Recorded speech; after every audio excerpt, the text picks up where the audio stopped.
CEO of Prasar Bharati. He's also the author of a book on Prime Minister Narendra Modi's Mann Ki Baat. So thanks a lot for your time. The Sengol is widely accepted amongst all historians as a symbol of transfer of power. Of course, it was used in Hindu kingdoms before. But today, the Congress party is insisting that when it was used at the time of India's independence from the British to Indians, it was not meant to be a symbol of transfer of power. You've called this mental gymnastics. Can you share more of your view of what you feel about the Congress's objection to the Sengol being recognized as a symbol of transfer of power? Right. So since this issue has surfaced a couple of days back, when the Honorable Home Minister in a press conference shared the background and the history of the sector and its historical significance, I think there's been all kinds of reactions, not just the political parties. There are others as well who are trying to put a spin on it. The point is this: when on the eve of Indian independence, on the 14th of August, right late into the evening, just before the Tryst of Destiny speech would be delivered, why would the Prime Minister designate go out of his way to attend an event of this nature at his residence, receive this symbol?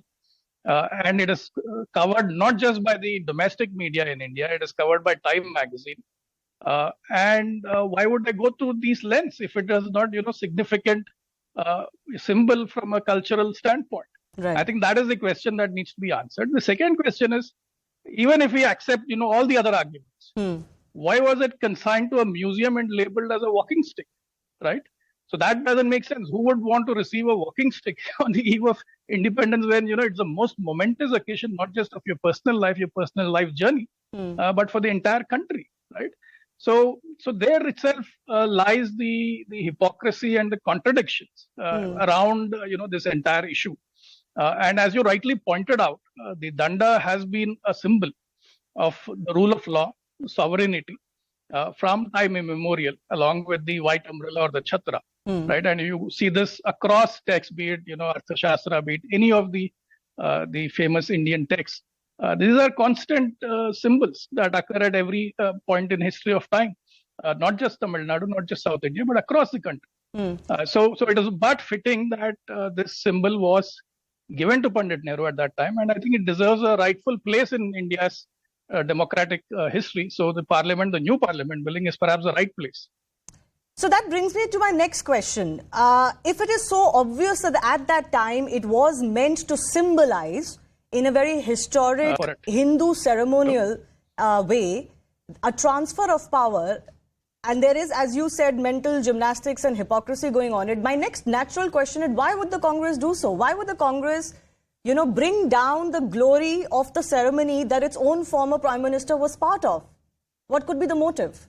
See, it's a very interesting question. If you look at what has happened over the last 2.5, 3 years, right, since the time the new parliament building has been envisaged, there has been a constant attempt to undermine this effort. Not because the parliament is old or it's out of capacity, which is an issue that earlier governments have raised, but only because it is the Modi government that has undertaken this task. If you look at the history of litigation in the Supreme Court, just to stall this project and somehow undermine it, delegitimize it. So you see a pattern. Now, clearly, having staked such a political position, it's very difficult for them to climb down.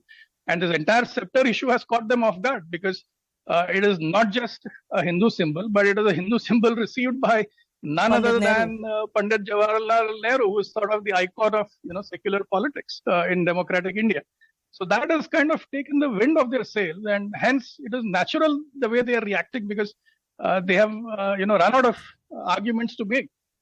Hence, you have these, really absurd and contradictory statements, especially when they have no clue why it was classified or labeled as a walking stick and just consigned away to a corner in a museum.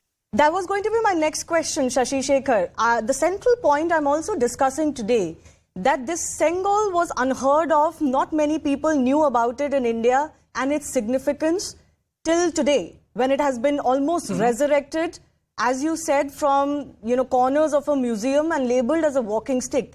Is this Sengol not becoming a symbol itself of many aspects of India's glorious history being suppressed over the years, and especially post-independence era? True, because what we have seen is that, for example, take the textbooks issue, right? We have, so many glorious empires barely talked about in the textbooks, be it the Chola Empire, be it the Vijayanagar Empire. So there has been a pattern of glorifying certain aspects of Indian history and suppressing certain aspects of Indian history. And I think this example fits within it. However, let me also point out, it's not that, the Sengol was completely forgotten all these decades. In fact, I stumbled earlier today on a 1980 edition, volume number 27 of the Sainik Samachar, periodical that is released by the Defense Department, where you have a recollection of this incident on the 14th of August 1947, where military personnel who were present physically at that time recall the scepter being handed to Pandit Nehru. So at various points in time, people have recalled and recollected this incident. It is just that it has not, found its place, rightful place in the mainstream milieu, and I think that is what is going to happen tomorrow. I'm sorry, day after. Day after. Let me just take your final word on the new parliament itself. Just a short while ago, the government has released the pictures of the new majestic parliament. And of course, it is looking as good as everybody expected it to. The Prime Minister has also invited the public of the country to do their own voiceover over these visuals of the new parliament with the hashtag #MyParliamentMyPride. So clearly the government wants the average public to be involved and to really feel proud about this new beginning for India. Absolutely, and I think this has been a consistent pattern with Prime Minister Modi. In fact, when I was researching for the Man Ki Baat book, which you pointed out right at the beginning, you see a pattern of these reach out efforts where he has made the citizens a part of momentous occasions of this nature, be it Azadi Ka Amrit Mahotsav, be it Swachh Bharat, be it the various anniversaries that were observed along the way, with Mahatma Gandhi, be it Netaji, and so on.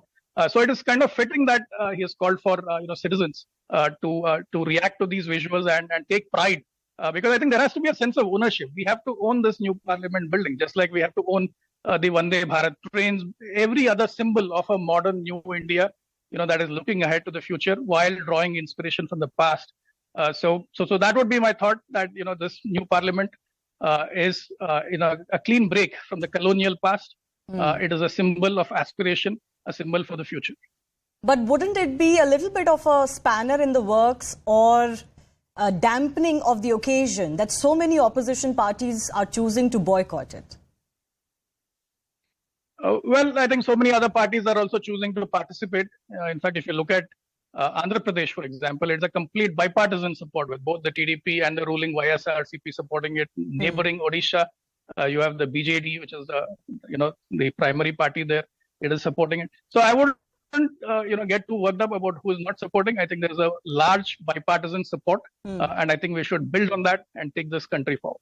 All right. Shashi Shekhar Vempati, thanks a lot for your comments. Thanks a lot for joining us. Let's also take this to our